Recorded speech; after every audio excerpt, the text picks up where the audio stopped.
We're 10 with Tim. This is our Monday through Friday daily time in the Word together. We go verse by verse, not straight through the Bible. We tend to move around from Old Testament to New Testament. We do some jumping around, but we do go verse by verse, typically a book at a time. And right now we are in the Gospel of Matthew, going straight through. We are in chapter 11, verses 20 to 30. My name is Tim Harris. I'm pastor at Woodburn Baptist Church. That makes me the most blessed man alive. I love my church family so much. A lot of you are in the church family here at Woodburn. A lot of you aren't. And anyway, I'm pleased in whatever way I can to be a brother in the Word with you. So thanks for being with me. I find this passage just heavy on my heart today. I love it. It's beautiful. Remember that we're following on we're right in the context of what we started yesterday with chapter 11, beginning in verse 16.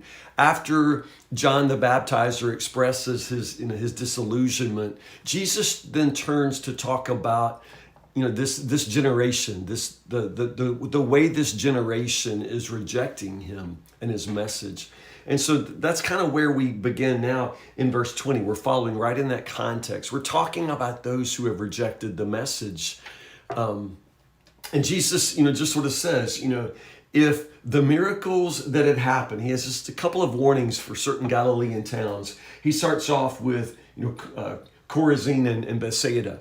If other places had seen the manifestations of God's power to save, if they had seen, if they had gotten the witness, the miracles that you had gotten, they would have responded, in a big way. And so woe to you. And he just goes through that, the people of Capernaum, woe to you, if other places had seen up front, firsthand, the manifestations of God's power to save that you had seen, it's heavy on my heart today because first off, we live in the United States. And there's never been in the history of the world, in all the places of the world, there's never been a place with this kind of freedom and this kind of wealth. And I'm speaking very specifically to the churches, to my church. There's just never really ever been Christians who've had this kind of, resourcing and this kind of freedom.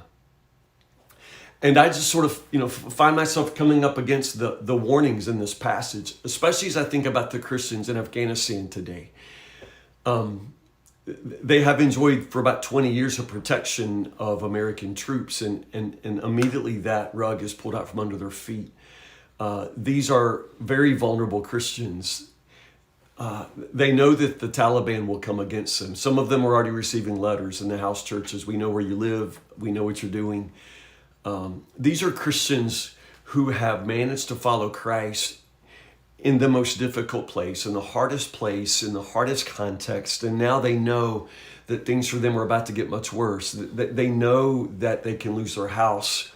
They know that they can lose their children. I mean, the Taliban will take their daughters, often to sell them into sex slavery, to marry them off, to Taliban soldiers. They know they'll take their sons to make them Taliban warriors, to re-educate them in the madrasas. I mean, it's just devastating to know that Christians in Afghanistan this morning are waking up. And my prayer is that the fear won't paralyze them, that they'll still have the courage of their convictions. But oh my goodness, all I can think of is what Jesus says right here.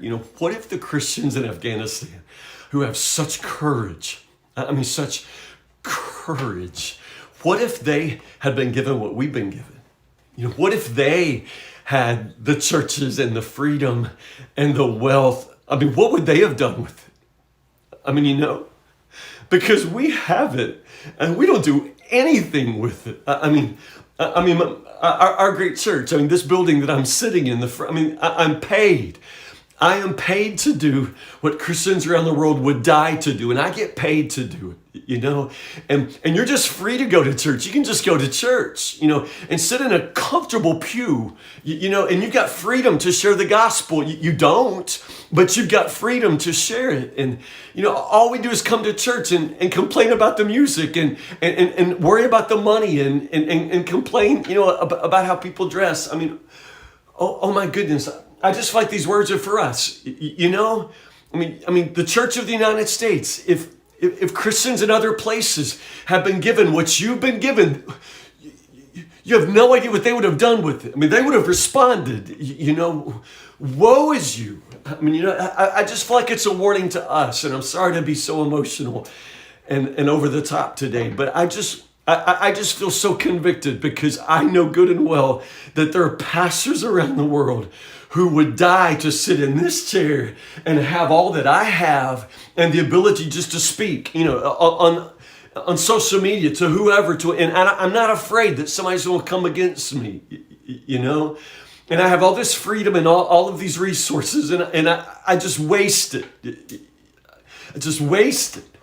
And I just, you know, I tell you, even Sodom and Gomorrah will be better off on Judgment Day than you. I feel like that's a fair word against the United States. God help us. What follows is beautiful, and I'll try to turn the corner with you. What follows here is just beautiful. It's what's often called, you know, the great invitation. Come unto me, all of you who are weary and heavy laden. I love that. Jesus says, you know, God didn't just, you know, send the gospel to the religious people who have it all together, you know, to the people who just manage, you know, in any way to live their lives in beautiful peace, you know. This great invitation just goes out. I mean, Jesus just says, man, come to me, all of you who are just tired and carrying heavy burdens.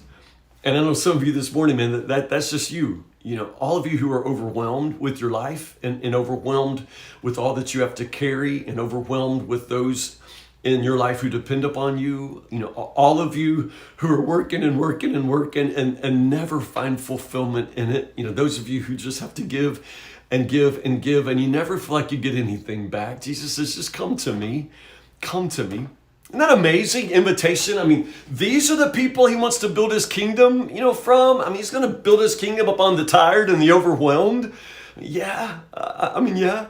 The Sermon on the Mount, I mean, Jesus already said, you know, in my kingdom, you know, blessed are the poor, blessed are the meek, blessed, you know, are all of those who are persecuted. I mean, yeah, absolutely. Jesus wants to just gather, you know, just all of those, that, you know, just, you know, the ones that the world casts aside, you know, those in the house churches in Afghanistan who hide in fear today. Jesus just says, come to me.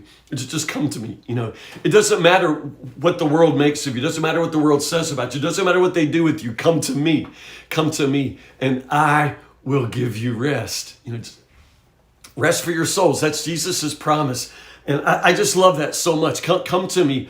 All of you who are weary, all of you who are tired, all of you who are sick and sore, and all of you who are overburdened, just come to me and I will carry it for you. I'll take that burden for you. I mean, this is the promise of Jesus. Take my yoke upon you. That sounds like work, right? And it is work. Yoke is a working implement. You yoke two animals together so they can pull, so they can plow. But what's it mean when Jesus says, take my yoke upon you? It means you're going to be yoked to him, which means now all the pulling power is going to come from him, not from you. You don't have to keep pulling, and you don't have to keep, you know, working so hard, because Jesus says, just come to me and take my yoke upon you, and I'll give you rest. I'll do the pulling. I'll do the work. You just come to me. Take my yoke upon you, and then you can rest, and I'll pull from here. I mean, oh my goodness. What an amazing invitation. What a beautiful promise. Let me teach you, because I am humble and gentle at heart, and you'll find rest for your souls. My yoke is easy to bear, and the burden I give you is light. Oh, what an amazing invitation. Just come to me. I know you're tired. I know you're sore. I know you're sick. Just come. I'll let you rest. I'll take it from here. If you'll just come to him. I mean, he can't help you if you won't turn to him. Just turn to him and give it to him. Just your burden, lay it down before him. Just say, Lord, I can't do it anymore. I can't keep pulling. I can't.